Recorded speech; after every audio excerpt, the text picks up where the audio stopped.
आदाब नाजरीन, right channel के फेसबुक लाइव में आपका खैर मकदम। अपनी पार्टी के वाइस प्रेसिडेंट चौधरी जुल्फकार अली ने प्रेस कॉन्फ्रेंस से खिताब करते हुए बताया कि कोरोना की वजह से हमने कोई सियासी मुहिम नहीं की और इन्होंने मजीद बताया नहीं की और अब लगता है कि जिस तरीके से कोरोना अब नीचे की तरफ जा रहा है और हमें भी ज़रूरत है कि हम पॉलिटिकल एक्टिविटीज़ को दोबारा से रिज्यूम करें और जो लोगों के मसाइल हैं वो सुने और उसके अजाले के लिए कुछ जो कदम उठाए जा सकते हैं वो उठाएं और डिस्ट्रिक्ट एडमिनिस्ट्रेशन के साथ या स्टेट एडमिनिस्ट्रेशन के साथ उसके बारे में बात करके लोगों के मसाइल को हल किया जाए। आज सर किस तरह की मीटिंग है, क्या कुछ आज मीटिंग में रिव्यू लेंगे आप, और क्या समझते हैं कि यूटी बनने के बाद और काफ़ी देर के बाद आपका राजौरी का यहाँ पर एक बड़ी मीटिंग होने जा रही है, तो क्या कुछ मुश्किलात से लोग जो हैं इस वक्त हैं, क्या करें? देखिए, बुनियादी तौर पे तो यहाँ अगर कहाँ से शुरू करें और क्या बताएं, 2018 के बाद जब से यहाँ असेंबली डिज़ोल्व हुई और गवर्नमेंट टूटी और उसके बाद यहाँ से स्टेट का बाइफर्केशन ये डाउन ग्रेडिंग हुआ और 370 और 35A के बाद जो एक सिचुएशन यहाँ पे इमर्ज हुई, उसके बाद यहाँ बहुत सारी चीज़ें हैं जो तामीर और तरक्की के हवाले से ही मैं बात करूँगा कि यहाँ तामीर और तरक्की का काम जो था वो बिल्कुल ना के बराबर हो गया। जो तामीर और तरक्की के काम पिछली सरकार के दौरान शुरू हुए थे वो तमाम के तमाम तामीर और तरक्की के काम जो है वो नहीं हो रहे हैं, वो काम जो है वो रुक गए हुए हैं। मुझे इसके बारे में कुछ पता नहीं है कि क्यों रोके गए हैं, किस वजह से रुके गए हैं। हमारे अगर मैं कुछ आपको उदाहरण दे दूंगा तो हमारा यहाँ पे एक आनस इरिगेशन प्रोजेक्ट यहाँ पे स्टार्ट हुआ था जिसकी मालियत कोई तकरीबन 76 करोड़ रुपए की थी और उसके लिए स्टेट गवर्नमेंट ने भी एश्योर किया था कि हम फंडिंग करेंगे और उसके बाद AIBP जो स्कीम है गवर्नमेंट ऑफ इंडिया की उसके तहत भी पैसा वागुजार हुआ था, लेकिन उसके बाद वो टनल बन के एक पूरा 5000 हेक्टेयर एरिया को सराब करना था जिससे हमारी रूरल इकानमी जो है वो बूस्ट हो सकती थी, लेकिन बदकिस्मती से वो भी आज बंद है और उसका जो टनल बना है वो टनल आधे से ज़्यादा टनल बनने के बाद उसका काम बंद हो गया है। उसके बाद हमारा एक बहुत बड़ा कटा फटा इलाका है खवास जहाँ की पॉपुलेशन तकरीबन 1 लाख के करीब है, वहाँ के लिए कोटरंका से खवास की रोड बन रही थी, उसके लिए भी CRF ने अप्रूव थी, काफ़ी फंडिंग हुई, लेकिन वो सड़क भी आज पाए तकमील तक नहीं पहुँची और उस पर भी यही कहा जा रहा है कि आज फंड्स की स्कैरसिटी है, उसकी वजह से काम नहीं हो रहा। इसी तरीके से हमारे गोतू से केवल तरगाई रोड थी, उसका काम बंद है। इस तरीके से आप देखें मरासी मोड़ बगैर कोट हुबी की रोड उसका काम बंद है। PMGSY की सड़कों की हालत देखें तो चलने के काबिल नहीं रही हैं। हमारा एक आनस वाटर सप्लाई स्कीम है जिससे तकरीबन 4 गाँव को पानी मिलता है और सिर्फ 4 पाइपें या 6 पाइपें स्लाइडिंग की वजह से आज 8 महीने हो गए हैं कि वो पाइपें रिस्टोर नहीं कर पाए और 6 गाँव जो हैं वो बिना पानी के पोर्टेबल ड्रिंकिंग वाटर जिनको मिलता था वो वहीं के वहीं हैं। तो हमें उम्मीद ये थी भी और है भी है कि जो नई इंतज़ामिया जो है मनोज सिन्हा साहब की क़यादत में वो इन चीज़ों की तरफ और दिलचस्पी से काम करेगी और आए तो 2-2.5 महीने हो गए सिन्हा साहब को भी यहाँ आए हुए, लेकिन जहाँ तक सिर्फ हम दिवस अभियान के नाम सुन रहे हैं, ऑन ग्राउंड प्रैक्टिकली कुछ भी यहाँ पे जो है वो दिखाई नहीं देता है जिससे लोग जो है वो मायूस हैं। जुल्फकार साहब, जिस तरह से अब इस वक्त जो है गुपकार डिक्लेरेशन जो है चल रहा है, इस पर क्या कहेंगे आप? जिस तरह से फारूक अब्दुल्ला का बयान आया था कि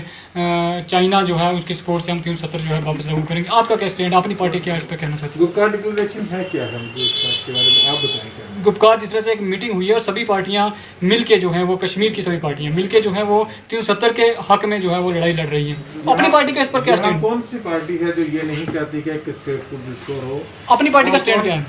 अपनी पार्टी का स्टैंड, अपनी पार्टी की फॉर्मेशन ही इसी बुनियाद पे हुई है कि हमने जो स्टेट की जो हमारी डाउन ग्रेड की गई है स्टेटहुड रिस्टोर होना चाहिए और जो हमारा एक सॉवरेन गारंटी थी जो हमें 370 और 35A की वो रिस्टोर होना चाहिए और उसके लिए हम एक लीगल बैटल जो है वो सुप्रीम कोर्ट में कर रहे हैं और जो भी सुप्रीम कोर्ट का फैसला आएगा वी आर वेटिंग। सर, क्या ये फाइट जो है PDP में रहकर आप लोग लड़ नहीं सकते थे? देखिए, ये जहाँ तक आपका प्रश्न है ये एक मुख्तलिफ प्रश्न है क्योंकि जब 2000 अगस्त 2019-20 में 19 में, जब यहाँ पे एक कदगन लगाई गई तमाम पॉलिटिकल पार्टियों पे, जब 370 रिवोक हुआ तो तमाम लोगों को गिरफ्तार किया गया। और अगस्त 2019 से 5 अगस्त 2019 से लेके मार्च 2008 तक किसी आदमी ने कोई हिम्मत नहीं की कि वो इस बात पे लोगों के मसाइल को लेके उठ सके, कोई डिमांड कर सके, जो काम कर सके या बात कर सके। तो हमें लगा जब कि हम ये यहाँ जो भी पॉलिटिकल पार्टीज में है, चाहे वो कोई पीडीपी में था या कोई नेशनल कॉन्फ्रेंस में था या कांग्रेस में था, हम वहाँ उस प्लेटफॉर्म पे रह के लोगों की आवाज बन के शायद हम नहीं कर पा रहे थे, इसलिए हमने लाइक माइंडेड लोगों ने मिलके एक प्लेटफॉर्म बनाया है जिससे हमने लोगों की आवाज जो है बुलंद करनी स्टार्ट की। और जब हमने 8 मार्च 2020 को ये फॉर्मेशन बनाया, उस फॉर्मेशन के बनने के बाद ही तो तमाम लोग बोलने लगे, यहाँ के सोशल एक्टिविस्ट, यहाँ के नौजवान, हर आदमी ने, फिर किसी ने क्रिटिसाइज कराया जमहूरी निजाम को हमने रिवाइव किया है। पीडीपी उसके खामियों के बारे में कुछ नहीं कह सकता मैं। I always praise the leadership of the PDP, whether she is Mehbooba ji या मुफ्ती साहब, बट मुझे लगा कि I am for the people, I am not for the self. And वहां रह के मुझे लग रहा था कि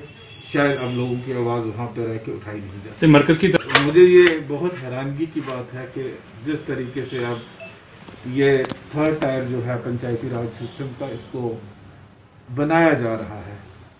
लेकिन इससे सेकंड टायर जो था उसको डिसमेंटल करके थर्ड टायर बनाया जा रहा है। मुझे इस बात की हैरानगी है क्योंकि हमने बड़ी मेहनत से लोगों ने पार्टिसिपेट करके ब्लॉक डेवलपमेंट काउंसिल बनाई। ब्लॉक डेवलपमेंट काउंसिल जो है वो एक इलेक्टोरल कॉलेज बनता है, जो डिस्ट्रिक्ट, ये जो थर्ड टायर बनना था, लेकिन अब एक नया इलेक्टोरल कॉलेज बनेगा। वो नया इलेक्टोरल कॉलेज जो है वो उनको वोटिंग राइट है, जबकि ब्लॉक डेवलपमेंट काउंसिल के चेयरमैन को वोटिंग राइट नहीं है, वो कंटेस्ट नहीं कर सकते हैं डिस्ट्रिक्ट का इलेक्शन चेयरमैन का या वाइस चेयरमैन का। सो मुझे लगता है कि ये एक डिसएम्पावरमेंट है एक निजाम की। हम कहते हैं निजाम आप जितने भी बनाते जाएं लोगों की बेहतरी के लिए बेहतर है, लेकिन एक निजाम को डिसमेंटल करके दूसरे निजाम को उस पर बनाएंगे। इसके बाद एक और निजाम है जिसको कहते हैं डिस्ट्रिक्ट डेवलपमेंट कमेटी, जो एमपी साहब की क़यादत में होगी और जिसमें एमएलए होंगे और जिसमें डिस्ट्रिक्ट का चेयरमैन जो होगा वो मेंबर होगा। उस वक्त इन काउंसलर्स की क्या हैसियत रह जाएगी, ये भी तो बड़ा एक कंफ्यूजन है, क्योंकि वो भी डिस्ट्रिक्ट डेवलपमेंट बोर्ड के मेंबर ही नहीं होंगे। तो लिहाजा मुझे लगता है कि हमें अगर ग्रास रूट डेमोक्रेसी को, पंचायती राज को स्ट्रेंथन करना है तो हमें ब्लॉक डेवलपमेंट काउंसिल्स को स्ट्रेंथन करना है। ब्लॉक डेवलपमेंट काउंसिल के बाद जो है वो जो हमारी ये है जो डिस्ट्रिक्ट डेवलपमेंट बोर्ड जो है, जिसको परिषद कहा जाता है, उस परिषद को उससे क्रिएट करके बनाते तो मेरे ख्याल से वो ज्यादा अच्छा है।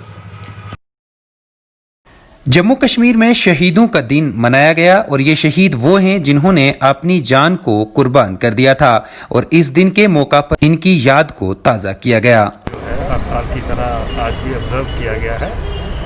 जिसमें हमारे अफसर्स और जवानों ने जोश खरोश के साथ पार्टिसिपेट किया है। ये एक ऐसा मौका होता है जिसमें हम फोर्सेस के वो लोग जिन्होंने देश की लिए अपना फ़र्ज़ निभाते हुए सुप्रीम सैक्रिफाइस अटेन किए हैं, उनको याद करते हैं। इसके साथ साथ मार्टियर्स फैमिली के साथ मुलाकात का एक रिवायती मौका भी ये है। उसके सिलसिले में आज इसको ऑर्गेनाइज किया गया था, इसका एहतमाम किया गया था, जो आज मनाया गया। सर, जो मार्टियर लोग हैं, इनकी फैमिली हैं, इनके लिए पुलिस वेलफेयर की तरफ से किस तरह के कदम उठाए जा रहे हैं? वक्तन फ़वक्तन जो है हमारी एक सवेरा स्कीम होती है, जिसमें DYSP DR जो है वो मंथली बेसिस पे इनकी ज़रूरियात के बारे में पूछता रहता है। ये एक सेट सिस्टम है। इसके अलावा वक्तन फ़वक्तन मार्टियर फैमिलीज़ जो हैं इनके साथ हमारी मुलाकात होती रहती है। जो जिस किस्म की इनकी रिक्वायरमेंट्स होती हैं ये हमारे परिवार का हिस्सा है और हर रैंक का अफसर जो है वो अपने आप को इस चीज़ के लिए जिम्मेवार समझता है कि इनके वेलफेयर या इनकी किसी भी ज़रूरत में वो काम आ सके। इसके सिलसिले में एसएसपी साहब जो कंसर्न हैं उन्होंने भी काफ़ी स्टेप्स इनिशिएट किए हैं, लेकिन ये एक रिवायत रही है हर एसएसपी, हर डीआईजी, हर अफसर अपने लेवल पे काफ़ी आगे बढ़ के इनकी मदद करने की कोशिश करता है। काम तो वही होता है जो मतलब कानून के तहत हो, लेकिन ये है कि उसको कितनी जल्दी हम फैसिलिटेट करा सकते हैं using the good office of civil administration also, उसके सिलसिले में हमें उनसे